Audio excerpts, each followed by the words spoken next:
اعوذ باللہ من الشیطان اللعین الرجیم، بسم اللہ الرحمن الرحیم۔ وصلۃ الارحام یعنی انسان کا اپنے قریبی رشتہ داروں سے صلہ رحمی کرنا۔ اب یہاں سوال آپ ہم سے کر سکتے ہیں کہ صلہ رحمی کسے کہا جاتا ہے؟ تو بیان ہو چکا کہ انسان کا اپنے قریبی رشتہ داروں سے یا قریبی ہوں یا غیر قریبی ہوں، یعنی اپنی برادری سے صلہ رحمی کرنا۔ یعنی صلہ رحمی کیا کرنا؟ یعنی آپ ان کو خط لکھ کر ان سے حال چال پوچھ سکتے ہیں، آپ ان کو موبائل پر میسج پوچھ کر ان سے ان کا حال پوچھ سکتے ہیں، آپ انہیں کال کر کے، چاہے وہ وائس کال ہو چاہے آپ ویڈیو کال کر کے ان سے ان کے حال چال پوچھ سکتے ہیں، یا آپ ان کو ای میل کر کے ان کے احوال پوچھ سکتے ہیں۔ یہ سب صلہ رحمی کے مصداق میں ہے۔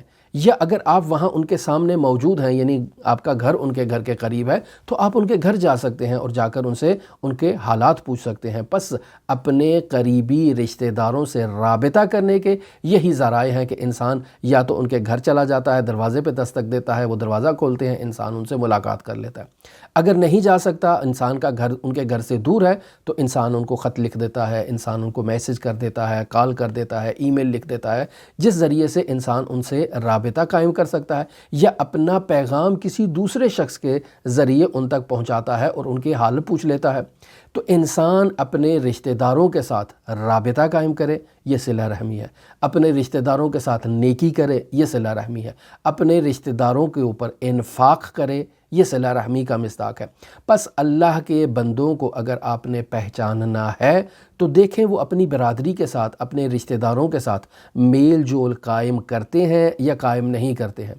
اب یہ نہیں دیکھتے وہ رابطہ قائم کرتے وقت کہ میرا رشتہ دار پیسوں والا ہے تو میں نے اس سے رابطہ قائم کرنا ہے، اگر غریب ہے تو میں نے اس سے رابطہ قائم نہیں کرنا ہے۔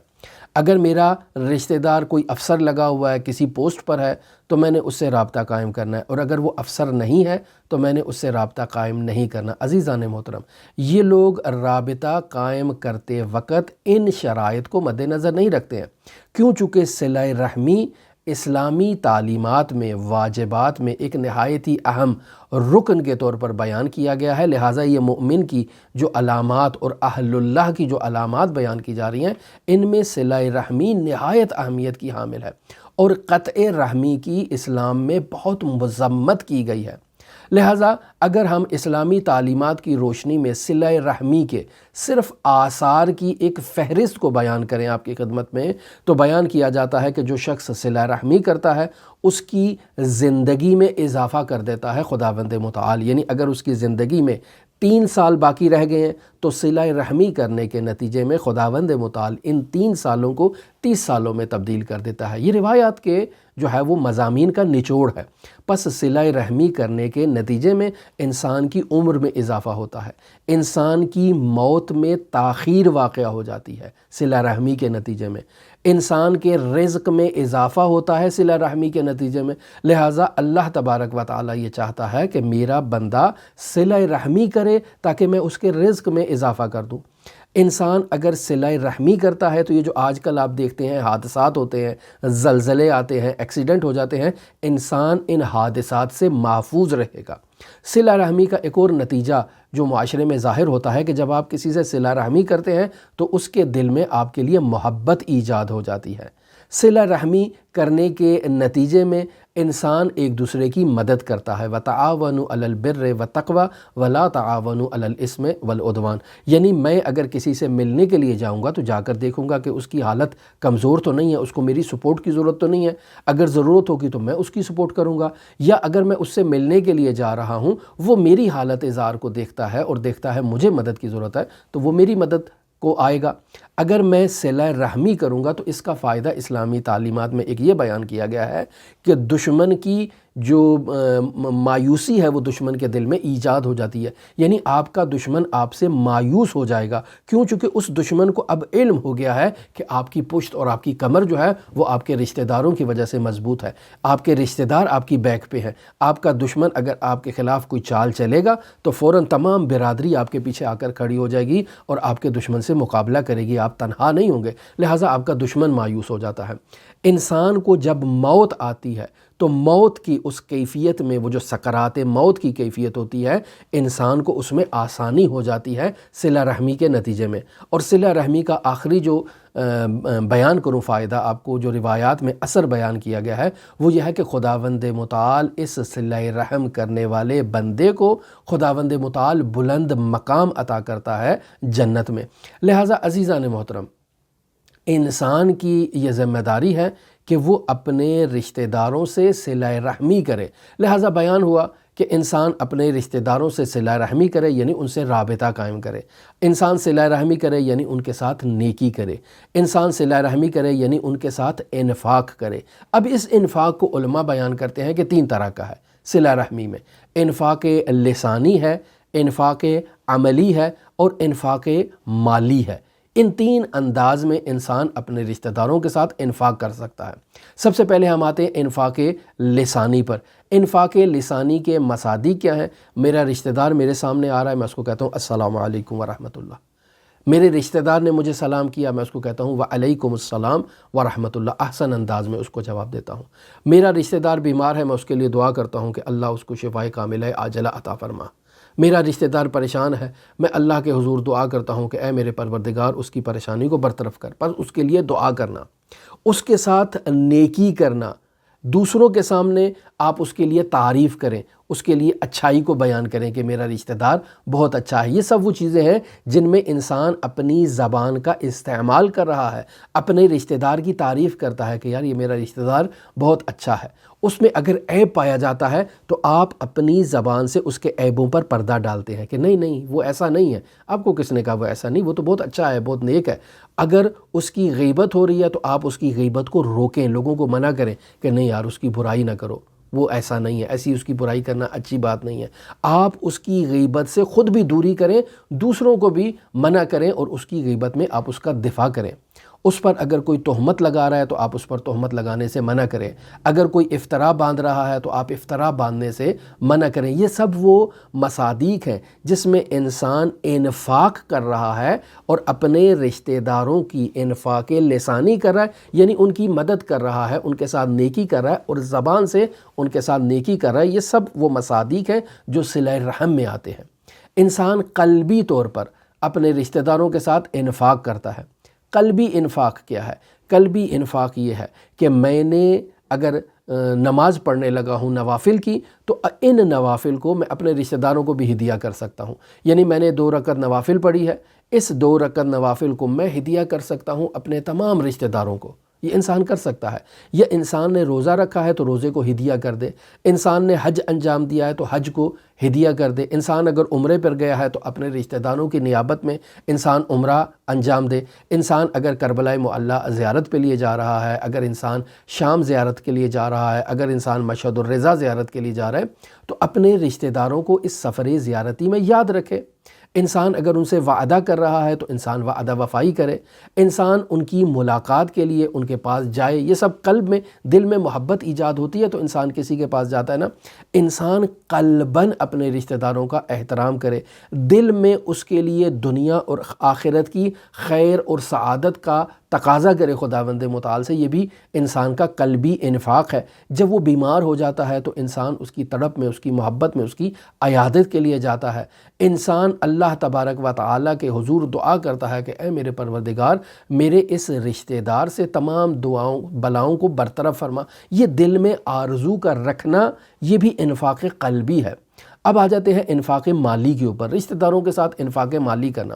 یعنی میرا رشتہ دار کمزور ہے، میں اس کو مدد کے طور پر کچھ رقم دے دیتا ہوں، اس کو کوئی چیز تحفے کے طور پر دے دیتا ہوں، اور اس سے کسی عوض کا مطالبہ نہیں کرتا ہوں۔ یہ نہیں کہتا ہوں کہ میں نے تمہیں آج 10,000 دیے ہیں، یہ کل تو مجھے واپس کرنا، نہیں، یہ بلا عوض میں نے اس کو دے دیے۔ اگر وہ مجھ سے قرض کا مطالبہ کرتا ہے اور میرے پاس بھی رقم موجود ہے تو میں اس کو قرض الحسنہ دے دوں۔ یہ ہے انفاق مالی۔ اگر میں صدقہ دے رہا ہوں